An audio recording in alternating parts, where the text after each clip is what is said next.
Okay, so today we're going to take our second part of the TCAP practice. This is a text. It's from a larger text. It's called It's a Jungle Up There by Allison Pierce Stevens. So I'm going to read this to you and you'll answer the questions at the end. City roofs have a new color, green. School's just let out and you're waiting by the flagpole for your best friend. Leaves on the walls rustle as the kids run out the doors. Butterflies flitter among the flowers blooming above the windows. You finally spot your friend. She's up on the roof. Her class was studying the meadow that grows up there. Although your school probably doesn't look like this, one day it might. Green roofs and living walls are popping up in cities all over the world. These plants cover buildings are cool to look at, turning the city into a jungle of sorts. And cool to live around by keeping temperatures from soaring. And that's just the beginning of what these city jungles can do. Greening a building isn't as easy as slapping some plants on a wall. Landscape architects, people who design gardens, have a lot of work to do before these plants can bloom. First comes a waterproof layer and padding to protect the building. Next comes a layer to channel water so heavy rains don't drown the plants. Green walls are fitted with tubes that carry water and nutrients right to the plant's roots. Finally, some dirt for them to grow in. Ordinary dirt is too heavy, so green roofs and walls use special soil that is light and holds water well. Now, finally it's time for the plants. Roof and wall gardeners choose their plants very carefully. These plants must be able to stand heat, cold, and high winds, and they should suit the local climate. Most green roofs are planted with wildflowers and hardy plants that can go a long time without rain. One rooftop favorite is sedum, which has thick leaves that store water. What plants are best for the wall? It depends on where the wall is. For a sunny wall, petunias or herbs like oregano might be good. Shady walls do better with begonias, ferns, and even lettuce. The possibilities are almost endless. A green wall can support hundreds of types of plants. City buffet. All that extra green attracts birds, bees, butterflies, and other wildlife. In fact, some green roofs shelter threatened species found almost nowhere else. Even snails have been found up on rooftops. Green walls and roofs can even grow food for people. Imagine buying food that is grown just down the street on a local rooftop. It would be super fresh, and it would also have help the environment because it wouldn't have to be driven long distances in big trucks. Putting nature to work. City jungles are useful in other ways too. Green roofs trap rainwater, so less flows into the city's sewer system. Storm pipes can overflow during heavy rains by sucking up extra water. Green roofs can help prevent floods. As rainwater sits on the green roof, plants and other organisms also naturally clean the water. Plants make oxygen for us to breathe and clean the air. And a nice thick layer of leaves on the outside of a building can even fight noise pollution, making the wailing ambulance seem a lot quieter. Cities can get extra hot in summer. Glass and concrete bounce the sun's rays around, driving up the temperature. But plants release water into the air, which cools things down. It's like when you sweat, as water evaporates, it takes some of the heat with it. In fact, the air outside a building with living walls can be as much as 18 degrees Fahrenheit cooler than the air outside a normal building. Green roofs have an even bigger impact. A green roof is usually about the same temperature as the air. Compare that to a regular rooftop, which can be 70 degrees Fahrenheit hotter. With all the benefits a city jungle has to offer, it's only a matter of time before one sprouts up near you. Number 12. Which sentence best summarizes the passage? A. A city jungle is an inexpensive way to improve life in a city, but it is too difficult for many people to build. B. Greening a building, a complicated process, is becoming popular because of the advantages it can bring. C. A green building can be more beneficial to people than to animals. Or D.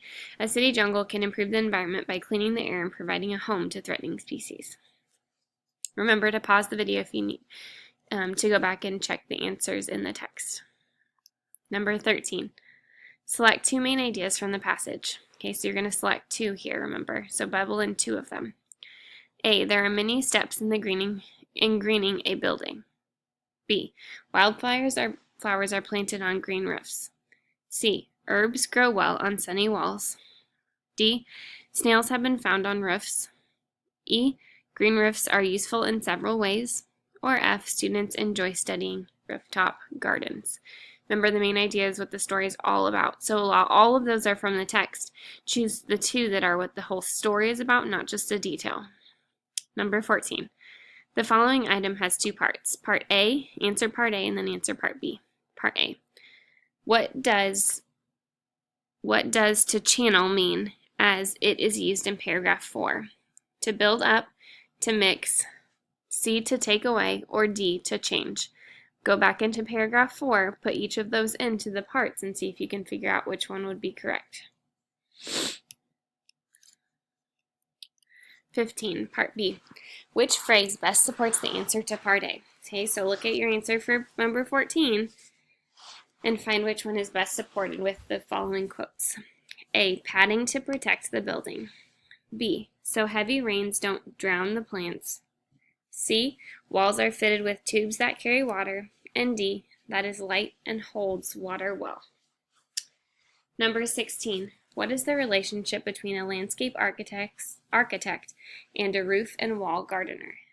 A. A landscape architect follows the instructions of a roof and a wall gardener. B. A landscape architect must complete his or her job before a roof and wall gardener can begin. C. A landscape architect checks to make certain that a roof and wall gardener is ready to work. D. A landscape architect is not as important as a roof and wall gardener. 17. What is one benefit of a green building that the author implies but does not support with evidence? Okay, so the author talks about it maybe, or implies it, but doesn't give a quote or to support it. A. A green building can be educational for students. B. A green building can keep people drier in rainy weather. C. A green building can help bring members of the community together. Or D. A green building can help people feel good about contributing to the environment. Okay, so go back. Which ones are not supported with text evidence in the story? Or which one? 18. The following item has two parts. Answer Part A, then answer Part B. Part A. Which statement best describes the relationship between city jungles and rain? A. City jungles raise the temperature by increasing the amount of water that evaporates. B. City jungles let rainwater flow into sewers. C. City jungles keep certain kinds of wildlife from living on a roof. Or D. City jungles help control the amount of rain that reaches the ground. Number 19, Part B.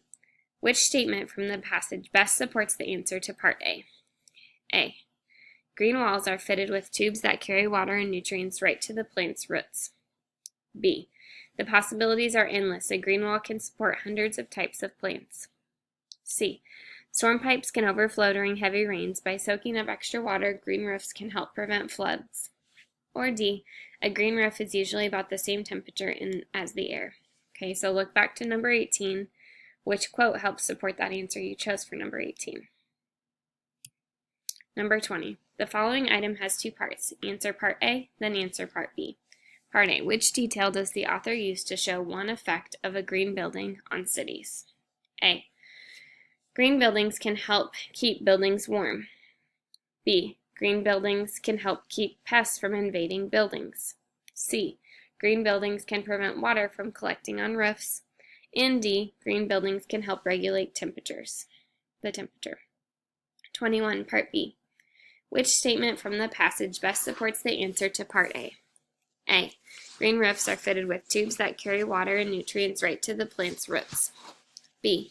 All that extra green attracts birds, bees, butterflies, and other wildlife. C. In fact, the air outside a building with living walls can be as much as 18 degrees cooler than the air outside a normal building. And D. With all the benefits a city jungle has to offer, it's only a matter of time before one sprouts up near you. Okay, please go back and check all of your answers before you turn this in. Please go back into the text for every single answer and find where the text supports each answer or does not support it in some of the questions. Good luck. Thanks for working hard today, guys.